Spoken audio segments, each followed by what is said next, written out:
జ్యోతిష అభిలాష మిత్రులకు స్వాగతం. ఈ వీడియోలో మనం డిసెంబర్ నెలలో మిథున రాశి వారికి ఎలాంటి ఫలితాలు ఉండబోతున్నాయో తెలుసుకుందాం. మిథున రాశిలో నుంచి ఔటర్ ప్లానెట్స్ అయినటువంటి గురువు 2వ ఇంట్లో, 3వ ఇంట్లో కేతువు,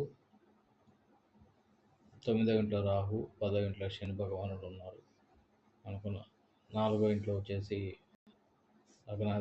లగ్న రాశ్యాధిపతి అయినటువంటి బుధుడు, అలాగే మనకు వృశ్చికంలో వచ్చేసి శుక్రుడు, సూర్యుడు, కుజుడు అనేటువంటి ప్లానెట్స్ ఉన్నారనమాట.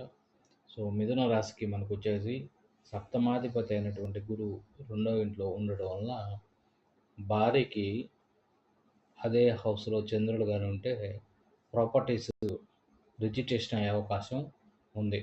అలాగే 9వ ఇంట్లో రాహు ఉండడం వల్ల, రాహు 9వ ఇంట్లో ఉండడం వల్ల మనకు తండ్రికి సంబంధించి కొద్దిగా అనారోగ్య సమస్యలు, తండ్రికి కొద్దిగా టెన్షన్స్ వాతావరణం ఉండే అవకాశం ఉంది.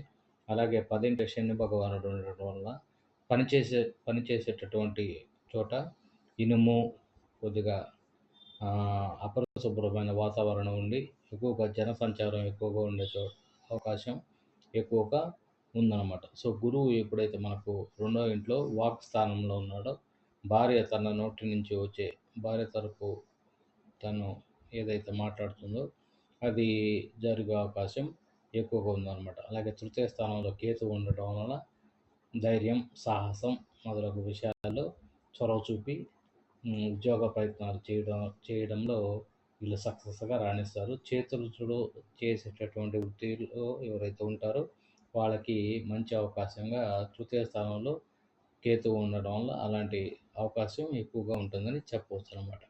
అలాగే మనకు వచ్చేసి రాహు 9వ ఇంట్లో ఉండడం వల్ల కొద్దిగా విదేశాల్లో ఎవరైతే ఉన్నారో వాళ్ళకి కొద్దిగా మంచి అవకాశంగా మనం చెప్పుకోవచ్చు. సో మిథున రాశి వారికి 9వ ఇంట రాహు వల్ల తండ్రికి కొద్దిగా ఆదాయం తగ్గే అవకాశం ఉందన్నమాట. సో మిథున రాశి వారు ఎక్కువగా ఇక్కడ చేయవలసిన ఆరాధన వచ్చేసి మనకు 10వ ఇంట్లో ఉన్నటువంటి శని భగవానుడికి మనకు శ్రీ వెంకటేశ్వర స్వామిని ప్రతి శనివారం 7 శనివారాలు దర్శించడం వల్ల శుభ ఫలితాలు కలిగే అవకాశం ఎక్కువగా ఉందని చెప్పవచ్చు అన్నమాట.